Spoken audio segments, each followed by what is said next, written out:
Bonjour à tous et bienvenue sur Culture Popcorn. Et aujourd'hui on va parler du film événement de ce début d'année. Je parle bien sûr de... Déjà le film a été réalisé par Sam Mendes, à qui on doit American Beauty, qui a eu l'Oscar du meilleur réalisateur, et deux James Bond, Skyfall et Spectre. Il n'est donc pas à son coup d'essai, mais c'est par contre le premier film qu'il écrit. Dans les acteurs secondaires, on retrouve deux acteurs de Sherlock et deux acteurs de Kingsman, mais les deux personnages principaux sont plus ou moins inconnus. L'histoire est très simple. En 1917, pendant la Première Guerre mondiale, deux jeunes soldats britanniques doivent porter un message le plus vite possible pour éviter une attaque dévastatrice. Et la spécificité de 1917, c'est que le film est un plan séquence en lui-même. On suit donc les deux jeunes soldats pendant tout leur trajet, la caméra les suit et ne les quitte jamais. Mais au final, 1917, est-ce que ça vaut vraiment le coup ?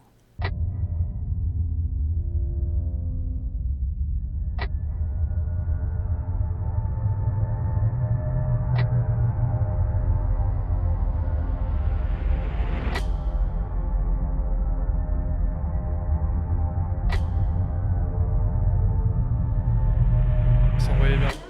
Quand t'avais un obus, je te le prenais derrière aussi, ouais.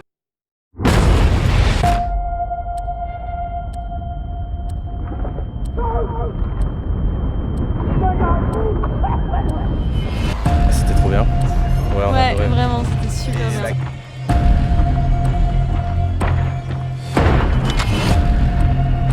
Très réaliste, très violent. There is only one way this war ends.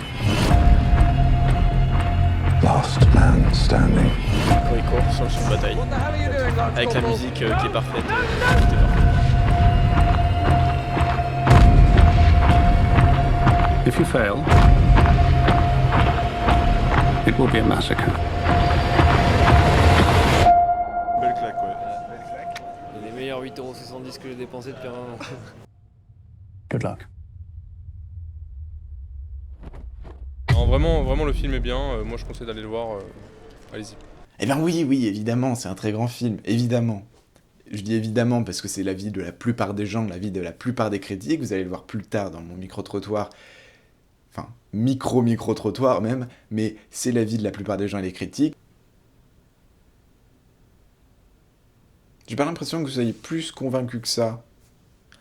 Ah, vous avez besoin d'arguments, d'accord, bah fallait le dire, bon bah c'est parti. Alors, premièrement, la narration. Sam Mendes s'applique à construire son film. On a un rythme qui est minutieusement géré, parce qu'il faut quand même se rappeler que comme c'est un plan séquence et qu'en plus c'est un film de guerre, on a deux contraintes qui sont assez incompatibles, et donc quand on les met ensemble, on est obligé de prévoir. Donc je pense que le film a une pré-production, c'est-à-dire avant le tournage, tout ce qui est prévoir où tourner, quand tourner, quels acteurs, etc. Même le storyboard, ici ils ont même fait des maquettes, ce qui se fait pas tout le temps, mais ce qui se fait souvent, mais ici ils ont été obligés de prévoir les angles de caméra, les mouvements de caméra, donc où et comment aller bouger la caméra, et les dialogues chronométrés à la milliseconde près, enfin peut-être pas, mais vous avez compris l'idée. Tout ça pour pouvoir tourner des plans vraiment long. Parce que oui, c'est pas un vrai plan séquence, évidemment. Oui, alors il y a des gens qui critiquent le film en disant c'est pas un vrai plan séquence. Oui, tu t'appelles maintenant, tu sais, ton nouveau diminutif, parce que effectivement, il y a déjà eu des films en plan séquence, mais déjà, c'est pas des films de guerre, il n'y a pas autant de personnages à l'écran, il n'y a pas autant d'effets, etc. Et puis merde, on s'en fout, c'est le cinéma, c'est le but, c'est la magie. Le fait qu'on soit sur un vrai plan séquence ou un faux plan séquence, on s'en fout. La vraie question, c'est est-ce que l'illusion marche ? Parce que si elle marche, si on y croit, que ce soit vrai derrière, que dans la fabrication du film, le film ait vraiment été tourné sur un seul plan, ou alors qu'il ait été découpé en plusieurs plans avec des transitions parfaites, eh ben c'est bon. Ici, certaines transitions, bien sûr, c'est la perfection, question philosophique, c'est compliqué de l'atteindre. En gros, je vous résume la question, c'est compliqué de l'atteindre. Donc, les transitions ne sont pas parfaites, mais certaines sont invisibles, en tout cas dans le feu de l'action, et les autres sont pas trop dérangeants. Donc vraiment, c'est bien fait. En plus, la caméra est fluide, on y reviendra. Mais donc, c'est une prouesse, oui. Fin de la parenthèse sur le plan séquence. On revient au rythme qui est minutieux. Pas le rythme qui est minutieux, plutôt l'anticipation de tout cela est minutieuse. Et le rythme est vraiment donc pensé. Il n'y a rien qui est laissé au hasard dans ce film. Rien. Donc c'est assez intéressant, et on attend assez longtemps au final pour avoir la première scène d'action, alors qu'on nous a promis un film de guerre, autant dans les bandes annonces, que dans le scénario, que dans le genre, le titre même le genre du film, et dans le titre du film, 1917, il n'y a pas grand-chose d'autre qui s'est passé que la guerre. Bon, en tout cas, en France. C'est là que le film se passe. Donc, on attend un bon 20 minutes pour la première scène d'action, la première scène où ça tape, et ensuite, la deuxième, pareil, on attend encore un certain temps, un peu plus court, mais un certain temps. Et ce temps, à chaque fois, est réduit, mais au départ, est assez long. Et du coup, bien sûr, on est toujours dans l'attente que ça va péter, dans la tension, parce que, je vous rappelle quand même, si vous connaissiez pas le synopsis, je l'ai rappelé au début, mais on les envoie dans une mission un petit peu suicide, parce que on les envoie sur un no man's land, traverser un no man's land, donc c'est dans le terme quand même, no man's land. Si tu mets des man dans le no man's land, il y a une certaine tension, comme je disais. Donc ici, on est constamment en attente de cette première scène, et le fait que Sam Mendes ait économisé ces scènes d'action fait que quand ça pète, ça pète. Ouais, ça me paraît logique, mais fallait quand même le rappeler. C'est ça que je voulais dire, ça pète vraiment. On est soufflé. Et donc ensuite, avec la deuxième scène d'action, etc. Et à chaque fois qu'il y a une première fois, donc la première scène d'action, la première fois que les personnages se font tirer dessus, pour ceux qui se rappellent la scène du pont avec l'eau, etc., moi, elle m'a surpris. Ensuite, il y a eu d'autres premières fois, et à chaque fois, jusqu'à arriver, donc, le rythme qui est vraiment travaillé, qui est vraiment pensé, millimétré, et donc, on a cette montée progressive jusqu'à arriver à l'apogée, la scène où, sans spoiler les autres, on a un personnage qui court sur un champ de bataille, et elle est vraiment impressionnante. Pour ceux qui, je vous mettrai le making of d'ailleurs en commentaire, pour ceux qui veulent le voir ou pour ceux qui l'ont vu, Sam Mendes dit que en fait il y a une chose qui était imprévue, le fait que le personnage principal soit heurté par un figurant pendant sa course était imprévu, et ça ajoute encore plus, enfin ça c'est un détail, voilà. Donc pour revenir à cette idée de rythme, cette idée de narration, on a vraiment quelque chose qui est simple, certes, mais qui est diablement efficace. Et ensuite, après cet apogée, on a la fin, donc la résolution, et toute cette tension qui était accumulée est effacée par cette scène que j'ai trouvée, qui est pour moi une des meilleures scènes du film, et j'ai pas entendu beaucoup de gens en parler, sur beaucoup de critiques, beaucoup de gens sur les trottoirs, c'est un peu bizarre de le formuler comme ça, mais dans mon micro-trottoir, à la sortie du film, personne m'en a parlé, mais pour moi, c'est une des scènes les plus fortes du film, si ce n'est la scène la plus forte du film, la scène dite de l'arbre. Pour ceux qui ont vu le film, vous comprendrez. C'est la dernière, de toute façon. Et pour moi, elle a représenté vraiment quelque chose. Elle symbolise énormément de choses. Et puis même, maintenant on va arriver dans un deuxième aspect du film, le fait que c'est un film froid. Et donc, c'est intéressant de voir cette scène, parce que cette scène, c'est le seul moment où on a une cassure dans cette atmosphère froide et inhospitalière, parce que, par exemple, les couleurs sont chaudes à la fin, de manière très simple, on va commencer par le plus simple, et froides pendant tout le reste du film, les 90 premiers pourcents du film, mais au-delà de ça, l'ambiance est aussi amenée par un deuxième élément, qui est les émotions.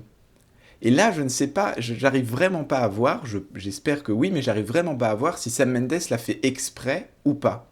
Parce que dans ces 90 premiers pourcents, je n'ai vraiment ressenti que très peu d'émotions. Ah si, la scène avec le bébé, la mère, ok. Encore une fois, il n'y a pas de spoil là.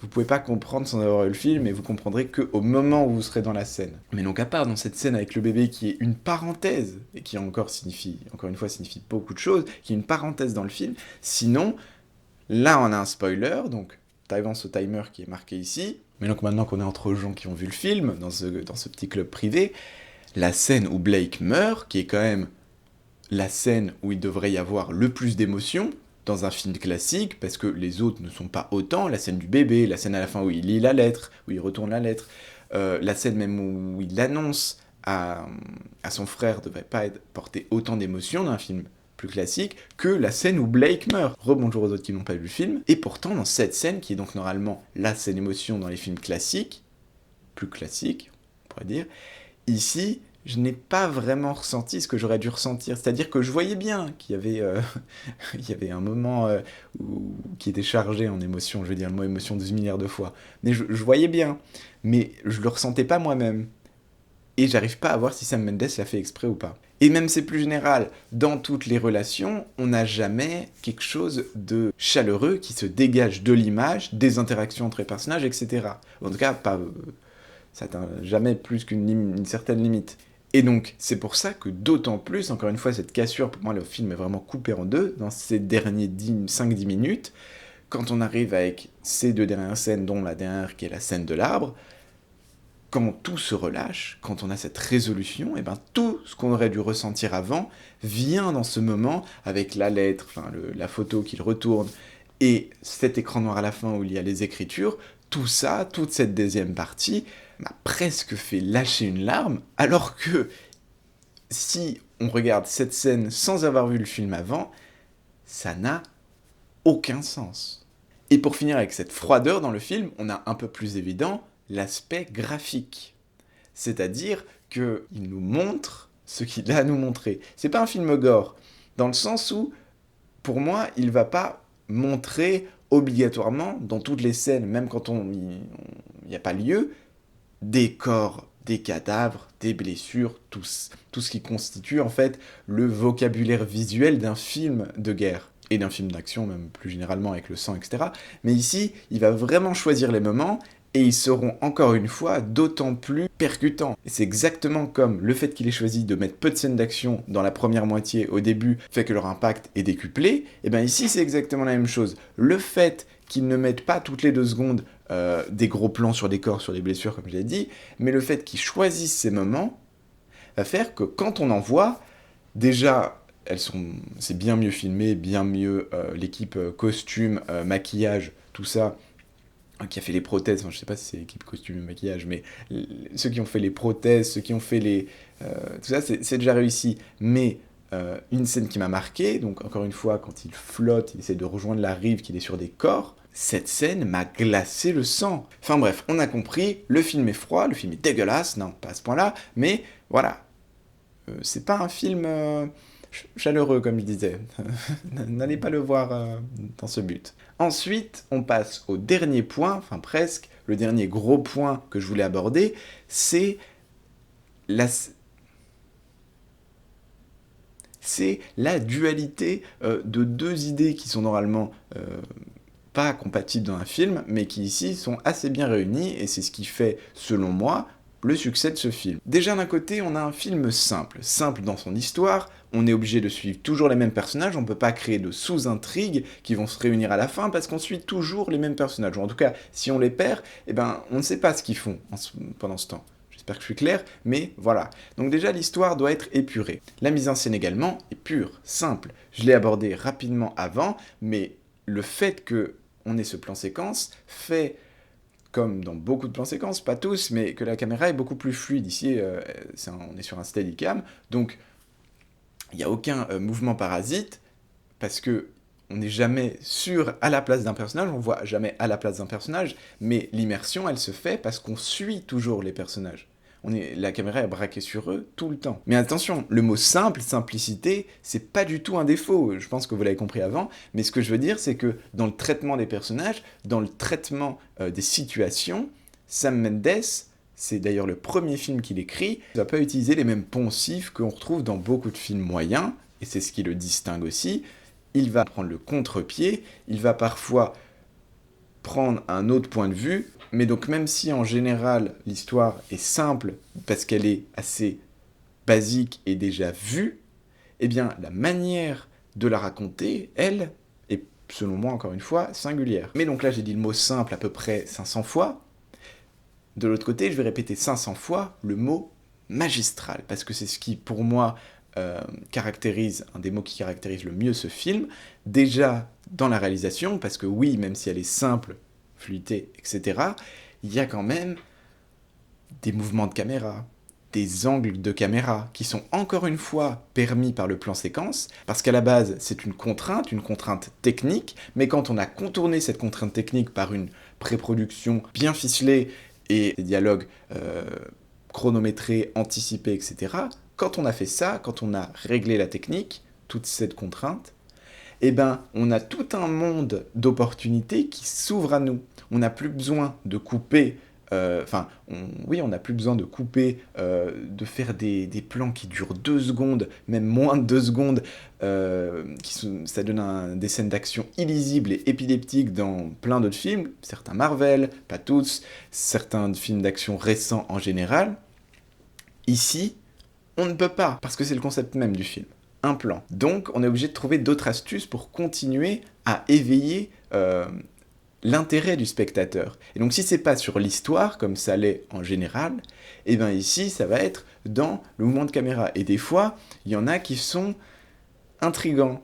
Et intrigants, surtout si on avait coupé. Et le fait qu'on ait une continuité fait qu'on passe de intrigant, voire bizarre, voire non, à quelque chose de magistral, comme je disais. Donc voilà, on va chacun avoir son souvenir. Par exemple, celui que tout le monde aura, c'est la dernière scène d'action où pas Blake, mais l'autre, je me rappelle plus de son prénom, il est plus compliqué, court sur le champ de bataille, et derrière toutes les explosions, elle est dans la bande-annonce, donc je vous spoil rien de toute façon, ben celle-là en est un bon exemple. Mais moi, personnellement, par exemple, il y a une autre scène qui m'a un peu marqué, elle est dans un contexte beaucoup plus calme, beaucoup plus posé, c'est quand les 2 protagonistes doivent marcher, tout simplement, parce que il y a beaucoup de ça, quand même. Et donc, à un moment, ils doivent contourner un espace d'eau, un plan d'eau, on pourrait dire, qui s'est créé, et donc, ils font le tour, et la caméra va couper, et donc va être au-dessus de ce plan d'eau. Et juste ça, c'est agréable à voir, agréable à admirer. C'est un film vraiment aussi qu'on admire. C'est pour ça que je pense vraiment que je vais aller le revoir, parce qu'il y a certains films qui sont intéressants à voir, mais une fois, et d'autres qui, grâce à, par exemple, des films où il y a un retournement de situation à la toute fin, donc les classiques, Usual Suspect, tout ça, Seven, etc., ce genre de film est intéressant à revoir parce qu'on va remarquer les éléments, mais aussi ceux qui sont purement contemplatifs, parce que au final, l'histoire, on en a un peu rien à foutre. Ici, non, mais c'est vraiment caricaturé. Mais donc, c'est un film qu'on admire, comme je disais. Et évidemment, dernier élément, la musique. La musique est donc magistrale, mais pas que. C'est-à-dire que, oui, c'est une excellente musique, et d'ailleurs, on reconnaît une excellente musique en partie au fait qu'on va la réécouter même en dehors du film, et dans le meilleur des cas, qu'elle va même nous rappeler ces scènes du film. Donc ça, depuis plusieurs années, j'ai beaucoup d'exemples de musique comme ça, même sur l'année 2019, il y en a beaucoup, hein, des musiques marquantes, mais ce qui est fort dans ce film, c'est que à l'intérieur du film, l'intégration de la musique dans le film ne pose ici aucun problème. Parce que, comme je vous prenais des exemples de plusieurs musiques qui m'ont marqué en 2019 et depuis plusieurs années, et ben par contre, à l'inverse, ça fait longtemps que j'ai pas eu de musique qui m'a marqué et qui a été bien intégrée dans le film. Ce que je veux dire par l'intégration dans le film, c'est qu'elle ne va pas me sortir du film. Il y a certaines musiques magnifiques qui, quand on est dans le moment du film, dans le moment présent, et ben à un moment on remarque la musique. On ne regarde plus seulement le film, on écoute surtout la musique qui est magnifique. Mais ici, l'avantage, c'est elle va toujours parfaitement accompagner, tapisser en quelque sorte l'image, tapisser les bruits, tapisser tout ça, et sublimer tous les autres aspects du film. Parce qu'un film, ça reste, au-delà de son unité, plein de petits éléments, une musique, une histoire, des dialogues, etc., des mouvements de caméra, comme je disais, tout ça, qui font le film en lui-même. Mais il ne faut pas qu'il y en ait un qui soit là, « Regardez-moi !» comme la musique, dans certains films, très bons, c'est pas ça qu'on leur reproche, mais qui en font un peu qu'à leur tête. Et là, je suis en train de personnifier une musique, ça n'a plus aucun sens. Concluons donc sur cet aspect, on a l'insimplicité, que j'aime pas trop ce mot, plutôt la pureté du film, et en même temps, la magistralité du film qui cohabite vraiment bien. Alors oui, juste le petit défaut que moi j'ai remarqué, enfin un des rares petits défauts que j'ai noté, ce serait le fait que quand, encore une fois, pas Blake mais l'autre, tombe dans la rivière, dans les rapides, eh ben Il a beaucoup de papier sur lui, il a un sac, et comme par hasard, le papier super important, qui n'est pas dans un petit sachet hermétique, va survivre et il va pouvoir le donner, et il est encore totalement lisible. Alors que dans la vraie vie, c'est pas possible. Et oui, Jamy, parce que quand tu écris sur un papier, et que tu immerges ce papier dans l'eau, eh bien l'encre va aller dans toute l'eau, et ne sera plus sur le papier. Voilà, mais ça c'était vraiment pour pinailler sur le scénario. Et maintenant, je vous laisse avec d'autres personnes que moi, qui vont vous dire très rapidement, parce que j'ai pas été très bien organisé, vous verrez la qualité de l'image, du son est pas top, je vais m'améliorer, la qualité des questions, le nombre d'interviewés, donc la longueur du micro-trottoir est peut-être un peu court, parce que oui, j'ai fait un micro-trottoir, je suis allé vous voir, enfin pas toi, hein, exactement, toi je m'en fous, mais je suis allé voir des gens à la sortie des salles de cinéma, mercredi, donc le premier jour où le film était diffusé, et donc je vous laisse avec les avis assez courts, parce que encore une fois, j'ai pas bien géré le truc, de ces personnes qui ont d'ailleurs été très sympas. Merci à vous si vous passez sur la vidéo. Je vous laisse avec eux. Ils ont eu, vous verrez, des avis assez proches des miens, dans le sens où ils ont bien aimé. Hein. Allez, je vous emmène. Non, vraiment, je vous emmène. Donc, qu'est-ce que vous en avez pensé du film, déjà, en gros, en général? C'était trop bien. Ouais, on a Ouais, adoré. vraiment, c'était super bien. C'était vraiment sympa, surtout le fait qu'à la fin on voit que c'est le petit-fils, il me semble, qui est le réalisateur. C'était vraiment sympa, et puis les images elles sont folles, hein, donc l'histoire elle est sympa, mais surtout le réalisateur il est cool quoi. C'est un très bon film, vraiment, vous pouvez aller le voir. Il est filmé vraiment à la première personne quasiment, on suit les personnages tout du long, c'est très réaliste, très violent. Très très bon film, excellent. Belle claque, ouais. Belle claque. C'est les meilleurs 8,70€ que j'ai dépensé depuis un moment. Ah ouais? Ouais, de ouf. Il y a un moment qui vous a plus marqué que les autres? De manière générale, je trouve que la manière dont le film est conduit, c'est pas forcément. Il n'y a pas une trame globale qui prend le dessus comme. Je sais pas, il n'y a pas Sparring Ghostbusters où il y a une grosse mission principale, c'est un peu plus il faut sauver le Todarian où tu as une mission et tu la suis tout du long. Du coup, c'est vachement plus détaillé, il y a beaucoup plus de détails. Le plan séquence souvent, c'est Puis les détails en fait, c'est-à-dire, chaque plan tu vois un truc que t'as pas envie de voir mais qui te met une claque quoi. C'est bien vraiment, cool. Nous on a adoré, franchement une belle claque. Ce que j'ai dit, c'est qu'on a l'impression qu'ils font un plan séquence unique. En vérité, t'as dit que Ouais, c'est pas un plan séquence unique, mais il gère super bien les transitions pour nous faire. c'est le truc le plus immersif que j'ai vu dans le genre. Ouais. Donc ils ont bien réussi là-dessus. S'il y a une scène qui vous a plus marqué que les autres, ce serait laquelle? Le premier boom, Ah oui, la première avec le fil Ouais. les souris. parce que ça surprend. Toi aussi? Moi, c'est plus dans la rivière. Ouais, Ah oui, ouais. Oui, quand il se fait tirer dessus, ouais. Là, on sent bien les sensations, c'est cool. Quand il court sur le champ de bataille, la toute fin. avec la musique qui est parfaite et tout est parfait quoi. En vrai, il y a plein de petits passages. Dès le début, on disait son pote il meurt dès le début, on s'y attendait pas trop. C'est pas Et, grave. Si vous aviez quand même un défaut à donner à ce film, est-ce que vous en aurez un ou pas du tout? Là, en sortant tout de suite, franchement, C'est dur moi, de trouver. pas trop, ouais. On va dire lent par moment, mais parce que je suis pas. Si je dois dire un défaut, il y a peut-être pas mal de moments où en fait le plan séquence fait qu'on voit pas ce qui se passe et du coup on est vachement dans l'attente et du coup parfois on est un peu trop dans l'attente peut-être. Il nous manque parfois plus d'infos. Donc voilà, vous avez l'air d'avoir autant apprécié le film que moi. J'ai pas pu trouver une seule personne qui n'avait pas aimé globalement le film. D'ailleurs, 1917 est nommé dans plusieurs catégories majeures des Oscars qui vont se dérouler début février. Et voilà, cette vidéo est maintenant terminée et j'espère qu'elle vous a plu, parce que j'ai essayé de faire une critique un petit peu différente que seulement vous donner mon avis sur un film que j'ai vu. Une critique upgradée en quelque sorte. Je pense que je t'apprends rien, mais abonne-toi si c'est pas déjà fait. Like si ça t'a plu pour me faire comprendre subtilement que tu aimes bien ce format. Et dis-moi en commentaire comment je pourrais m'améliorer, parce que particulièrement le micro-trottoir était un petit peu chaotique, c'était la première fois que je tournais en extérieur, donc voilà, la prochaine fois sera normalement un petit peu mieux. Et sinon, je vous donne rendez-vous pour une prochaine vidéo.